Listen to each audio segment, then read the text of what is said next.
Boa tarde, senhores. Boa tarde. Para quem não me conhece, meu nome é Alexandra Boixá. Sou professora de processo penal, e prática criminal da Estácio-Sá e professora orientadora do Núcleo de Prática Jurídica EP3, aqui de Niterói. Hoje, vamos começar a nossa última trilha obrigatória.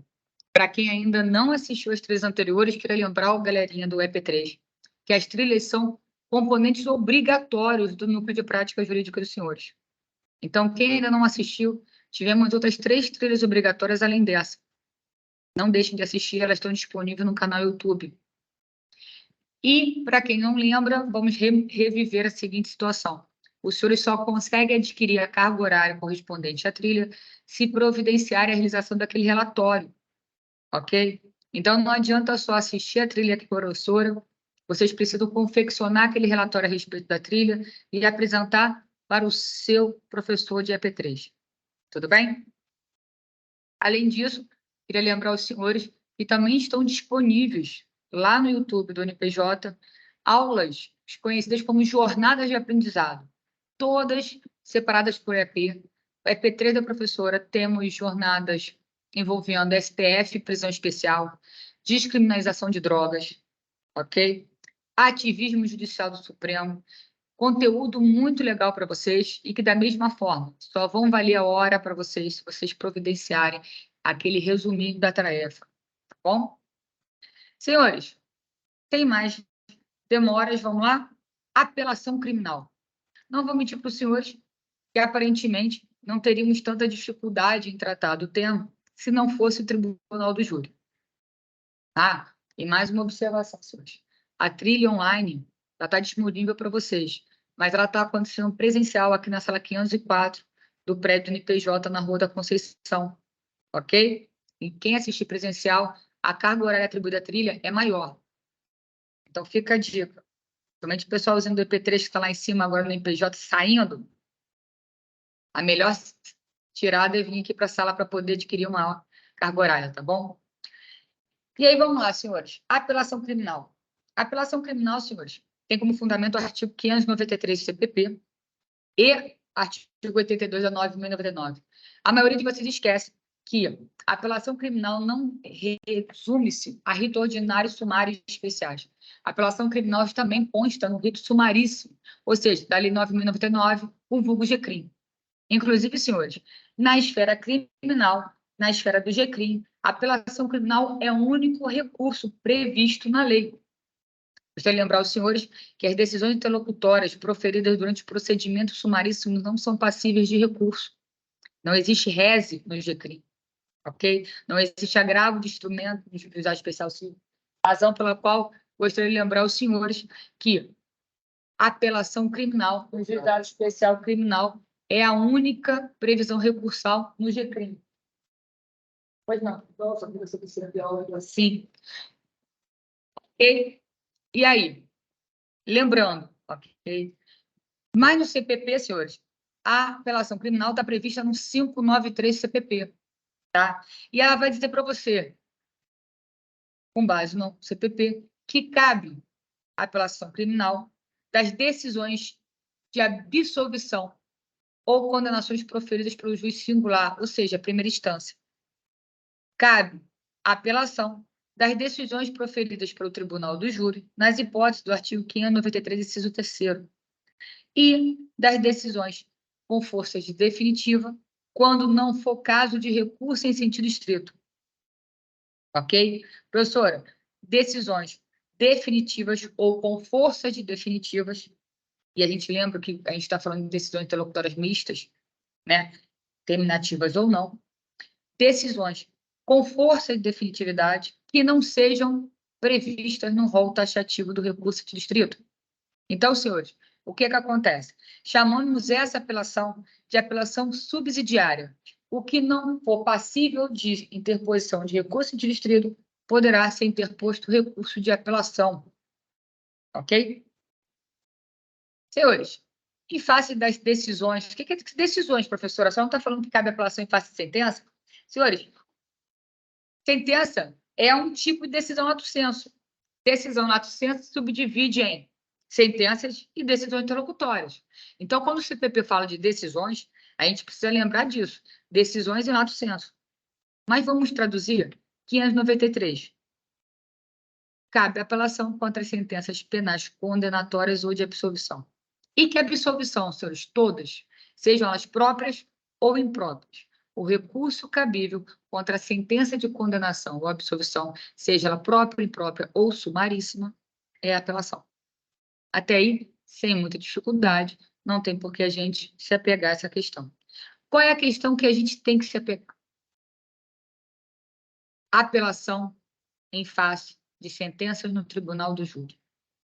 Ok? Essa é a questão mais envolvente da apelação. Mas antes de qualquer coisa, professora, e qual o prazo da apelação? Porque, né, vocês querem saber de prazo, lógico, vocês vão para a prática, vocês querem saber de prazo. Vamos lá. Senhores, a interposição do recurso de apelação é no prazo de 5 dias. E eu gostaria de lembrar aos senhores que, da mesma forma que o recurso interdistrito, a apelação ela tem dupla interposição, que a gente chama, dupla fase. Qual é? A de interposição no prazo de 5 dias e a de apresentações de razões em outro prazo. Vocês vão ver que a lei diz, interposto o recurso, recebido, será aberta a vista para razões recursais. Então, senhores, interpõe o recurso no prazo de 5 dias e em 8 dias surge o prazo para razões. Professora, eu posso interpor a apelação no prazo, então, de 5, 8, 13? Não! A apelação não tem prazo de 13 dias. A apelação tem prazo de 5. Posso interpor a apelação com razões no prazo de 5 dias? Posso. O que vocês vão fazer na OAB? O que vocês vão fazer na prática criminal com o professor?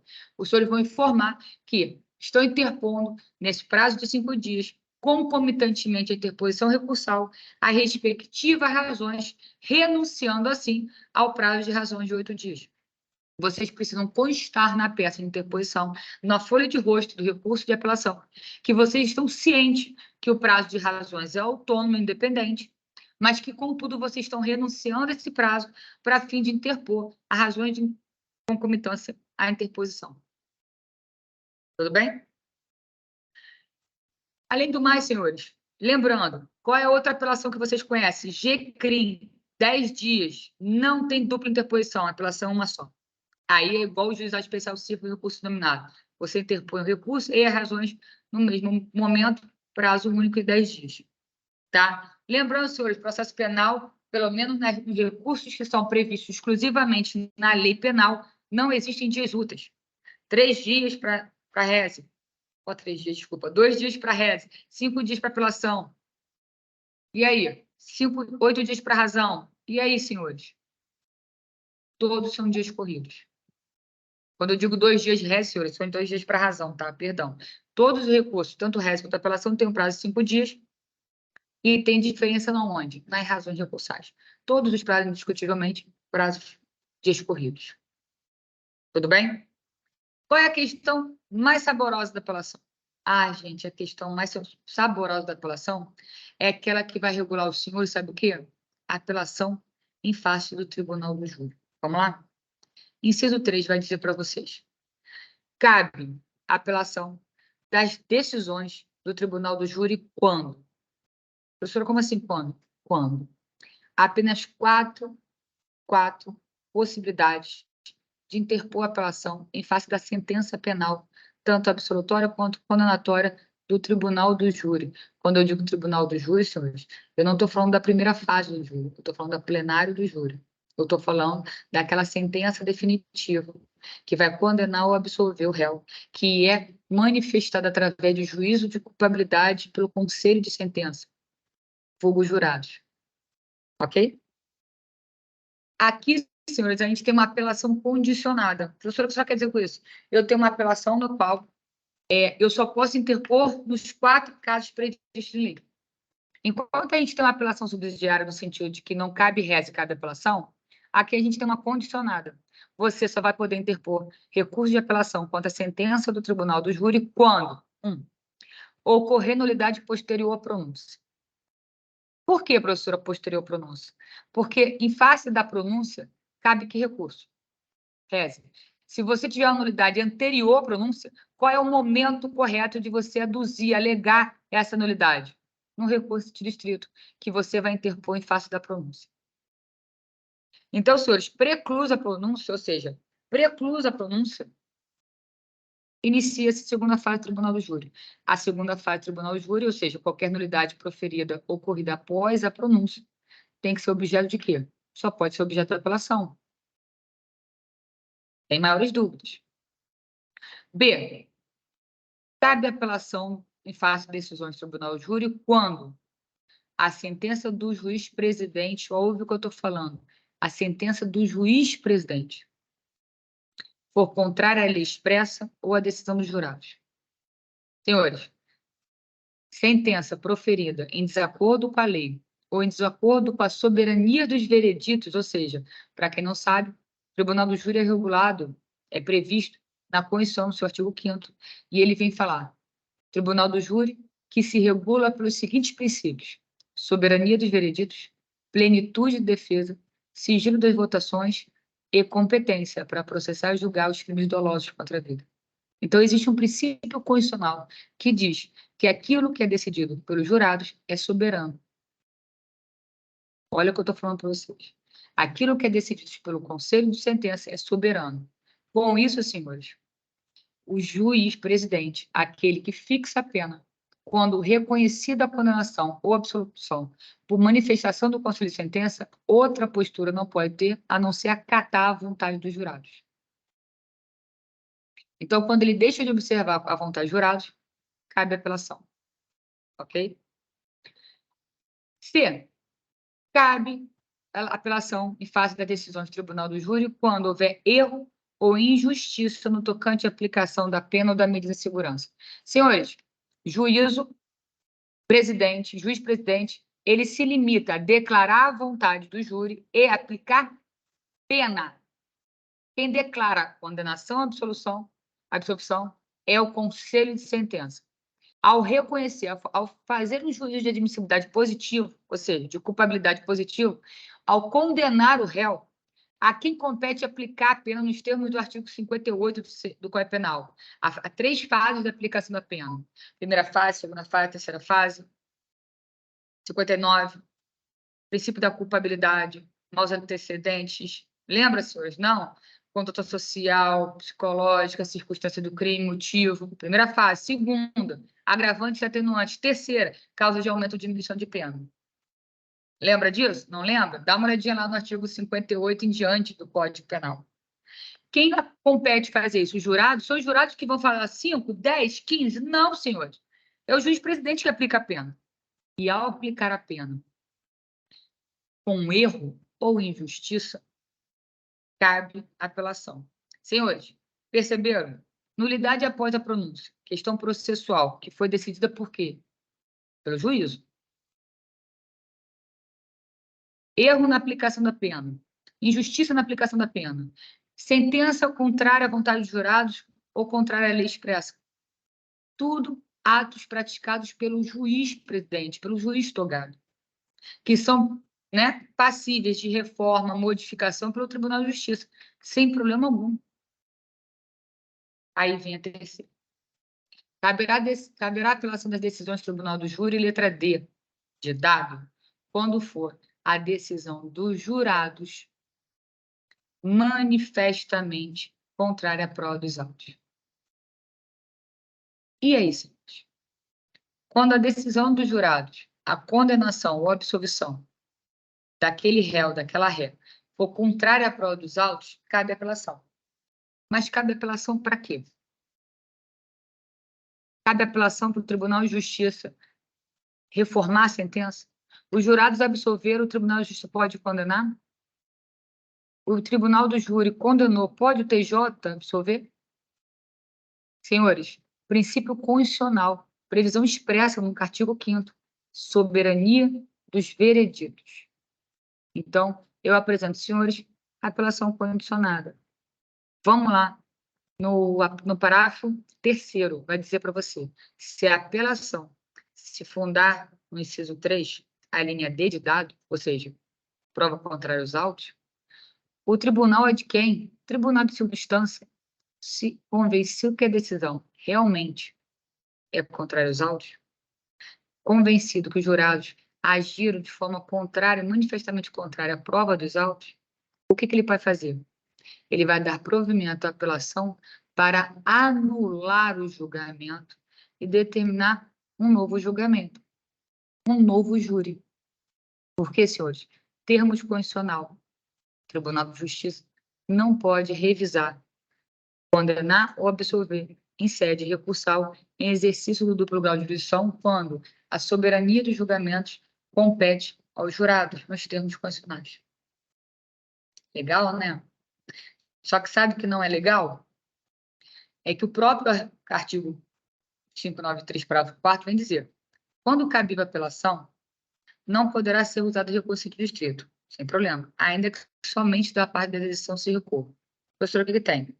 Em seguida, ele vai dizer, no finalzinho, desculpa, no parágrafo 3º, no finalzinho do parágrafo 3º, ele vai dizer, tá, tribunal de quem não pode julgar, ele vai anular e determinar um novo julgamento, sim. E a lei vem dizer, só que acontece, você não vai poder interpor novo recurso de apelação sobre novo fundamento. Professora, como assim? Júri julga manifestamente contrário à prova dos autos. Recorre. O Tribunal de Justiça manda fazer um novo julgamento. O júri julga de novo contrário à prova dos autos. E aí? Posso apelar alegando manifestamente o julgamento manifesto com a prova dos autos? Não posso. Parágrafo 3º. Se a apelação se fundar no inciso 3, a linha deste artigo, o tribunal de quem que convencer da decisão dos jurados é manifestamente contrária à prova dos autos, dá-lhe-á provimento para sujeitar o réu ao novo julgamento. Vírgula. Não se admite, porém, pelo mesmo motivo, uma segunda apelação. Professora, dá um exemplo. Senhores, para quem não sabe, em 2020, o STF declarou inconstitucional o argumento de defesa, de legítima defesa da honra no Tribunal de Júri. Professora, como assim? Com a devida vênia ao Supremo, para quem não sabe, outro princípio que regula o Tribunal do Júri é a plenitude de defesa. Não é ampla defesa contraditória somente, senhores. É plenitude de defesa contraditória.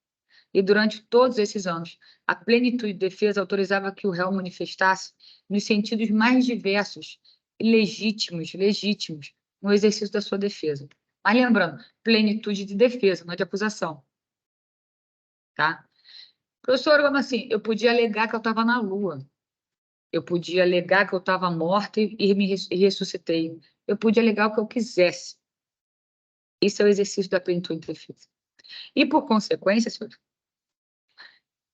uma parcela grande dessa sociedade que vivemos alegava a legítima defesa da honra. O que é isso? É o hábito de uma sociedade machista, misógina, no sentido de que, ao identificar que a minha companheira, a minha esposa, violou o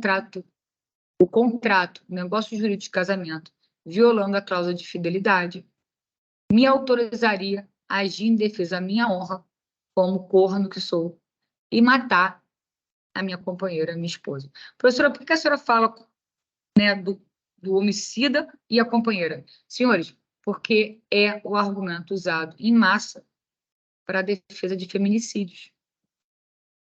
Ah, professora, e quem é o jurado que cai nisso? Muitos. Eu lembro aos senhores que o jurado não fundamenta sua decisão. O jurado simplesmente diz sim ou não. E o jurado está resguardado pelo sigilo da votação. Ou seja, ninguém vai saber que ele votou em favor da defesa da honra. Então, com isso, senhores, o que acontece? Dezenas de júris chegam ao Supremo Tribunal Federal. Por quê? Porque apesar da confissão, apesar de situações em que o réu confessa ter matado a esposa, a companheira, a namorada, a mãe do próprio filho, em virtude de traição, em virtude de violação da sua honra, os jurados absolvem. E absolvem por quê? Porque acreditam ainda que vivemos numa sociedade onde o patriarcado é tão forte, onde a questão do machismo é tão aguda, que a mulher ainda é uma propriedade, que a mulher ainda é algo submisso, que a mulher ainda é algo a ser mandado, que a mulher ainda é algo que possa ser tratado como objeto. E com isso, quando ela deixa de obedecer, deixa de cumprir o seu papel do lar, esposa fiel, mãe cuidadosa, ela deixa de exercer esse papel que para alguns é algo obrigatório, nasce para a pessoa o direito de reprimenda, que a reprimenda vem desde lesões corporais, físicas, emocionais, psicológicas, à morte. Professor, é um absurdo. Não é um absurdo, senhor. Absurdo foi, em 2020, o Supremo ter que ativismo claro, ele de forma extremamente ativista, inclusive com todo respeito, com a devida vênia, inclusive inconstitucional, limitar a plenitude da defesa para dizer que a gente não pode mais admitir isso. Professora, a senhora não concorda com o Supremo? Não, senhora, eu não concordo tecnicamente com o Supremo. O Supremo tem competência para dizer o que é plenitude de defesa ou não? A palavra por si se apresenta. Vamos regulamentar o que é plenitude. Será que a gente pode regulamentar plenitude? Ele limitou um direito constitucional, não um direito só, não. Um direito é uma garantia constitucional no artigo 5º. E foi nessa votação que o ministro Dias Toffoli levantou a seguinte bandeira. Será que o Tribunal do Júri realmente é uma cláusula pétrea? É todo o artigo 5º que é cláusula pétrea? Isso já está decidido. Nem todo artigo 5º é cláusula pétrea. O que é cláusula pétrea? Cláusula pétrea é aquela previsão no artigo 5º que concede garantia de direito fundamental. Qualquer outra previsão do artigo 5º que não seja garantia de direitos fundamentais não é considerado cláusula pétrea. E aí ele levanta. Chegou a hora do Tribunal do Júri ser revisto. Chegou a hora de a gente desmistificar essa sensação de que o Tribunal do Júri é uma garantia de um direito fundamental, porque não é. Para quem não sabe, a natureza jurídica do Tribunal do Júri é garantir direito fundamental do acusado, de ser julgado pelos seus pares, de ser julgado pela mesma sociedade que vive, para poder fazer a análise da sua conduta. Ok? Tudo bem? E aí? Além disso, senhores, vamos lá. Se a sentença do juiz-presidente for contrária à lei expressa ou divergir da resposta dos jurados, o Tribunal de Justiça faz a devida retificação, corrige.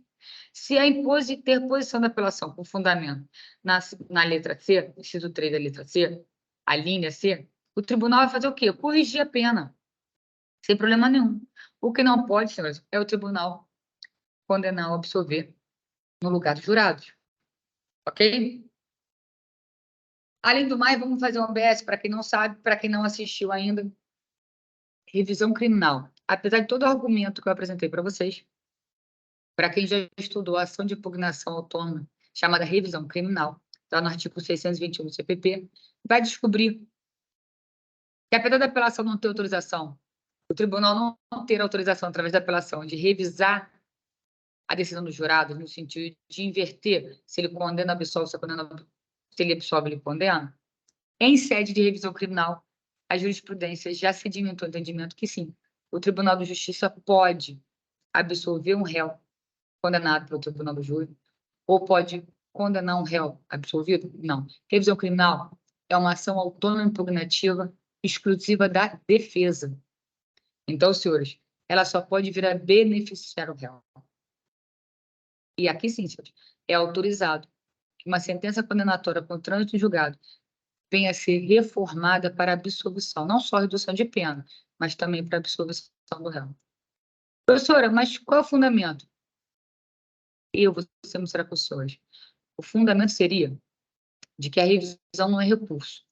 E como não é recurso, não está sendo exercido por grau de jurisdição, mas sim uma ação autônoma impugnativa e que não existiria, então, impedimento para afastar a soberania dos vereditos. Senhores, foi uma escolha política, me desculpem. Na apelação não pode, porque a lei assim prevê. Tem um voto do STJ que diz que, se fosse intenção do legislador impedir que, em sede de revisão criminal, a sentença do Tribunal do Júri não pudesse ser revista, ele teria expressamente previsto no mesmo sentido que previu da apelação. E que não existe silêncio, né, sem razão de ser. Não existe uma omissão sem querer. Então, na verdade, se ele não previu condicionamento da revisão criminal para os casos do Tribunal do Júri, a doutrina vem dizer, então, cabe revisão criminal em face de decisões condenatórias do Tribunal do Júri e assiste competência e atribuição ao Tribunal de Justiça reformar essa decisão para absolver.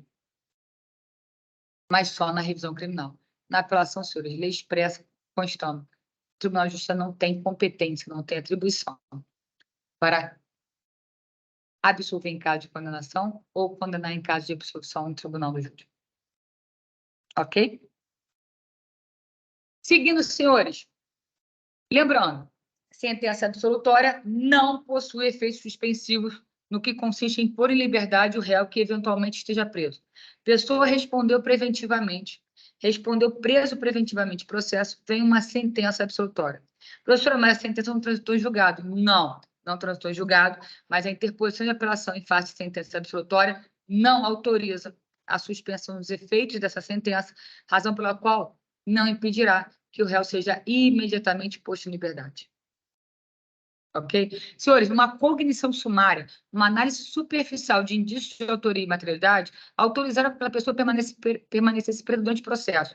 No momento de cognição exauriente, quando se adentra em provas, quando se faz uma análise dos fatos e da produção probatória, se conclui pela absolvição, não importa qual seja, cai por terra os requisitos autorizadores da prisão preventiva. Então, não, senhores. O alvará tem que sair, o alvará de soltura tem que sair e o réu tem que responder a instâncias superiores, a recurso de apelação, a recurso de embargo de infringir a nulidade, a recursos especiais extraordinários em liberdade. Tudo bem? Além disso, senhores, vai dizer, a apelação não suspende, em contrário senso, a apelação não vai suspender o quê? A aplicação de medidas de segurança. Lembrando, senhores, a sentença que aplica a medida de segurança ao inimputável, reconhecidamente inimputável, ela não é uma condenatória, ela é uma absolutória imprópria, porque o inimputável exclui a culpabilidade, excluindo a culpabilidade não tem crime. O que é crime? Fato típico, ilícito, culpável. Se eu tenho um fato típico ilícito, mas eu tenho uma excludente culpabilidade, eu não tenho crime. Mas uma opção legislativa no sentido de reconhecer o inimputável por motivos de doenças mentais, ou transitórias ou definitivas, nos termos do artigo 26 do Código Penal, ao reconhecer que a pessoa não tem capacidade de se autodeterminar no momento da ação ou da omissão, ele reconhece a incapacidade, mas não impõe a ele uma liberdade de sociedade sem que venha a sofrer ou internação psiquiátrica ou tratamento ambulatorial. Essas são as medidas de segurança. Então, a sentença absolutória própria, que impõe medidas de segurança, ao contrário senso do que acontece na absolutória própria, que tem que colocar o réu em liberdade, na absolutória imprópria, ele vai dizer o seguinte: a apelação não suspende os efeitos e aquele réu vai ser recolhido para internação compulsória ou vai ser encaminhado para tratamento ambulatorial. Ok? Tudo bem? Em regra, senhores, por que a gente vem dizer quando cabe e quando não cabe efeito suspensivo? Porque, em regra, a apelação tem efeito suspensivo, tá? A condenatória, a apelação da sentença condenatória terá efeito suspensivo, salvo no caso 393, aplicação provisória de interdições, ok?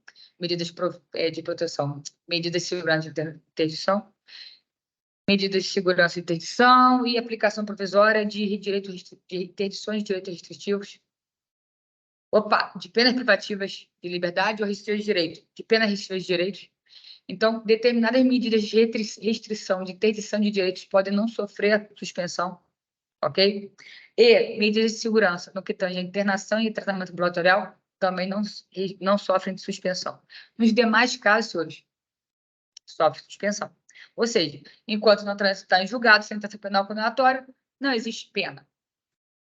Tudo bem? Enquanto não transitar em julgado, sentença penal condenatória, não existe pena. Salvo, e aí a gente passa para aquela situação do Tribunal do Júri, o pacote de crime, que veio autorizar a aplicação provisória de pena,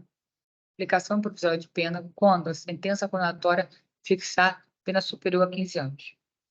A professora mordeu a língua, essa questão foi levada ao Supremo, eu jurava que ele ia considerar inconstitucional essa aplicação, esse cumprimento provisório de pena. E não foi isso que aconteceu. Então, senhores, a reforma no pacote de crime na parcela em que autoriza cumprimento provisório de pena foi declarada constitucional pelo STF. Tá? E aí, senhores? A apelação, para mim, é o recurso mais tranquilo para se estudar em processo penal, mas é o mais interessante quando você analisa o reflexo da apelação no Tribunal do Júri. Tá?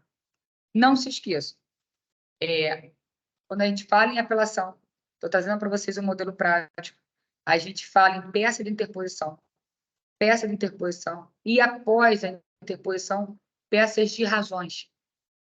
a interposição dirigida ao juízo de primeira instância, ao qual proferiu a sentença ou a decisão com força definitiva, e aquele juiz de primeira instância faz um juízo de admissibilidade daquele recurso e depois remete ao tribunal, ao juízo ad quem, para análise das razões. Então, senhores, quem analisa o mérito, as razões recursais, é a segunda instância. Então, as razões recursais têm endereçamento próprio. Vai ser dirigido ao Tribunal de Justiça. Enquanto a interposição do recurso é feita na primeira vara criminal, na segunda vara criminal, na vara de origem, na vara de juízo singular, as razões precisam ser encaminhadas, então, à segunda instância. E, por isso, precisam ser dirigidas a competência ao Tribunal de Justiça. Ok? Senhores, espero que a aula tenha sido útil. Não se esqueçam, ok? De assistir as demais trilhas obrigatórias. Não se esqueçam de providenciar a realização do resumo, ok? Do relatório para apresentação junto ao seu professor de AP3.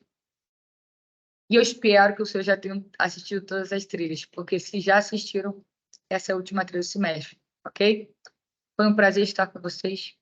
Espero que tenha sido proveitosa. Um bom descanso a todos, um bom final de semestre e fiquem com Deus para quem acredita. Até logo.